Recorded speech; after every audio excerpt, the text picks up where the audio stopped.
Hello and welcome back to Kerbal Space Program. When we left off, well, nothing.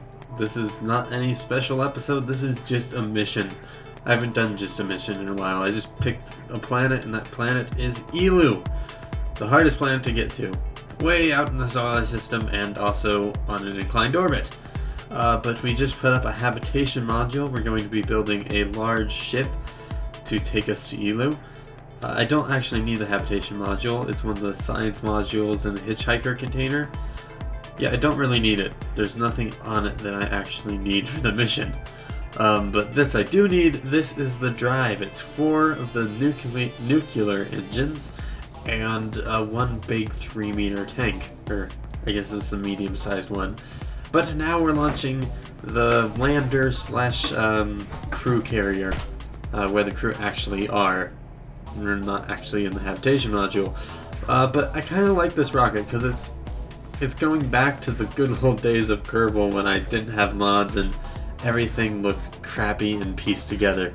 I mean, just look at that. That is the ugliest spacecraft you've ever seen, isn't it? Yes, there's something I kind of like about the ugly spacecrafts that come out of Kerbal. But we're going up for another rendezvous, and both the drive and the lander are showing up at the same time, so I just decided to go with the drive, but kind of overshoot because those engines don't have much thrust at all. But we're coming up for a second attempt, slowing down, getting in close. Alright, doing more maneuvers. Want to save as much fuel as we can because we have burned quite a bit, and I'm going to have to resupply this. And as I get closer, I notice something. This is the wrong ship.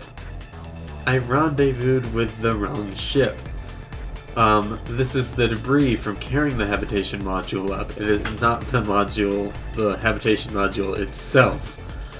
But anyway, I decided to take the lander and go ahead and rendezvous it first.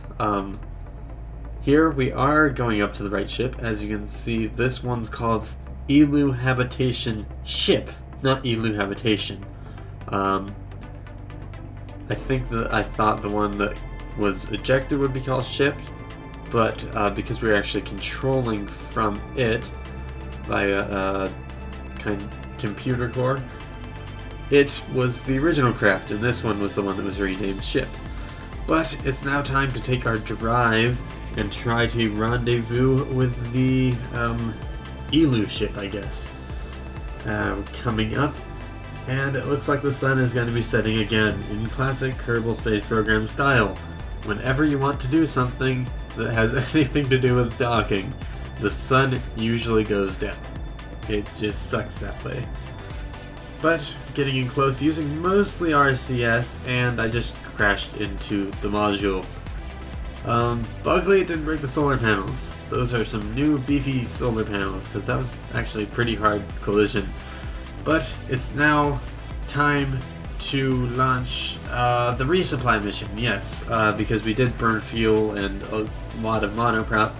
I decided I was going to make a quick, dirty rocket just to get some more supplies that top everything off, because we do not want to be going all the way up to Eeloo short on supplies. So, and yes, we blew it up. Okay, good. This one's going good. Gonna go ahead and turn over a little early, just because of the solid rocket boosters. I don't like to jettison them during the gravity turn, because I'm afraid they're gonna hit my craft. But we're getting up into our orbit and our rendezvous. Yes, we're gonna be getting very close to the craft. Slow down and go ahead and launch this little thing and use the RCS to get it up close. Now, what I'm going to do is attach it between the habitation module and the lander, because that has those 2 small docking ports, and also so I can fill up both at the same time. So, reattaching the lander there, moving all the materials around, or I guess resources around, then throwing it off into space and redocking, and renaming this the Eeloo ship, and also changing its icon to the base icon because, I don't know, it kind of fits the massive ship style. Now we're changing our inclination because, of course, Eeloo is on not only an elliptical orbit, but an inclined one, just to make our lives harder. It took me a lot of work with these maneuver nodes, because you'll get a close approach marker and then it'll go away and you can't find it again. They should probably make them persistent so you always have a close approach marker. I don't know why they don't do that. But anyway, we're coming up on our burn. We do have to start late because it was a 12-minute burn, and if we did start 12 minutes early, we would crash into Kerbal because we'd be burning straight towards the surface. And, well, that or we'd burn up in the atmosphere. Probably the first one, because I do have deadly re-entry on. But a beautiful shot of us going past Kerbal out. You can see the sun. Yeah, this is taking forever. 12-minute burn is kind of tedious and long. And that's not even an encounter. I have to make a second maneuver node just to adjust, and it's actually quite a large adjustment. But now we're going out past Duna, getting really far away from the sun. It's getting smaller. You have no idea how long this took me. Or, well, you probably do if you've ever gone out this far. But this is 15 times speed, and that's added on to the time acceleration of the game. Yeah, this took forever. It's so slow going out this far. Alright. I'm gonna go ahead and point toward our marker. About 80 days early. Get up. And though it looks like I passed it, I actually burned on it to the second. That view kind of gets distorted in interplanetary space. Alright. And the close approach markers go away again. Oh, great. Alright, so I just move my maneuver node around until I get an intersect. That's actually quite the turn there. I mean, you gotta kind of crank it and go the opposite direction. But we're gonna have to do it if we want to get to Eeloo. Alright, coming up on the maneuver. And burning! Yes! So fast! Such power! Ugh. Oh, and then we get an early intercept. Saving us some Delta V. And I decide to use the RCS to get us to roughly what I want for a periapse. As you can see here, slowly zooming in as I try to get that yellow predicted periapse somewhere near Eeloo. Alright, of course we won't know our exact periapse until we've actually entered the sphere of influence, because the game kind of sucks at predicting things. But it's pretty close. It's not in the surface, that's good. Though it does take us a long time to slow down, and I think it was 4 minutes if I remember right. I don't know, I can't actually read any of the numbers off my screen. Except for the flight engineer, I can read some of those. Oh, and also the altitude. But the little numbers I can't read.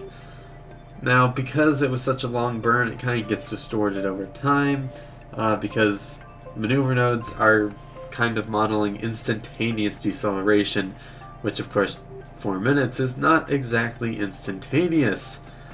But we're going to go orbit to the opposite side, the dark side of Eeloo, because we want to take the lander down and land on the light side. And we go ahead and try to burn, but realize we have no fuel. So we have to reattach because it burned fuel, and then we realize that we don't have a full tank of fuel for this, and I've only tested this lander with a full tank of fuel. So I'm as cautious as I can be, trying to spare fuel as much as I can, and here we are coming up on the landing. We've gone back to 1 times speed. Alright, cutting horizontal velocity. Lateral? Whatever. I bring up the debug menu, because I made it here, and if I run out of fuel, obviously I'm going to crash, but I kind of want to land for, you know, my own personal. At least I made it here. But, of course, I'm going to wait till the last second when I'm actually out of fuel, because I kind of want to see if I can do it. Though it is taking a long time to cancel out all this sideways velocity. But it's coming down and we're almost stopped. There we go, okay. Almost going straight down now. Just going to adjust that a little more. You want to get that retrograde right on the dot on top of that nav ball. Basically, when you're landing, kind of look for a hill in the actual viewing window, and then if there isn't a hill there, you should probably be focusing on the nav ball alone. That's the most important thing when you're landing. I guess shadows help with altitude. Now, as you can see, I have almost no fuel. 30 units, I think, if I'm right. I can't read it. And then my keyboard stops working. I was trying to use RCS and nothing was working. I'm trying to throttle up. I'm plummeting towards the ground and I have no control. Oh god. And I survived. You have no idea how happy I was that I didn't die. This was like a 2-hour mission, and for a second there I thought that some stupid glitch with my keyboard not working was going to be the end of me. Alright, and then the controls come back as soon as I land. Great. Thanks, Kerbal Space Program. Well, I destroyed the engine, not like I was going to be able to leave. I don't remember how much fuel I had. It was, like, not very much. I was counting down my fuel, and I was right before I lost my control. But here, I have planted a flag. First time on Eeloo. I used almost all my fuel. I, like, literally only have a fraction of a unit. Damn. Oh, I also destroyed the engine. Not that I was going to be able to return anyway. I'm Khan Happy. Thanks for watching.